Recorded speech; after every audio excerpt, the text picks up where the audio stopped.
When it all began, we thought we were dreaming. We were terrified by their arrival, convinced it was a hostile invasion. But later, we understood it was something else entirely. They had sensed our inner struggles, our quiet suffering, and their purpose was as absurd as it was extraordinary: to extract from us the good and the evil. They asked us to try, and some agreed. The experiment touched everyone differently. During the extraction phase, some suffered deeply, memories resurfacing, like dreams that slowly turn into nightmares.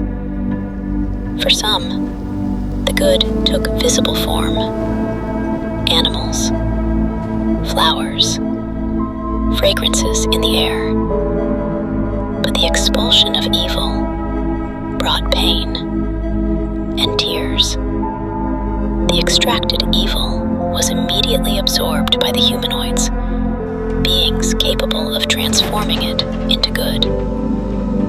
Only then did we realize they had not come to conquer us. They had come to help us, to teach us. They did not erase evil. They transformed it. Those who participated began to understand. The good and the evil had always been within us, not separate, only hidden, blurred together. Then, something unexpected happened. A woman managed to hold the evil in her hands before it could be absorbed. She looked at it, and it changed. Its shape, its color, until it became light. It was never about removing evil. It was about recognition, about passing through it without denying it, understanding it instead of rejecting it. Perhaps we understood.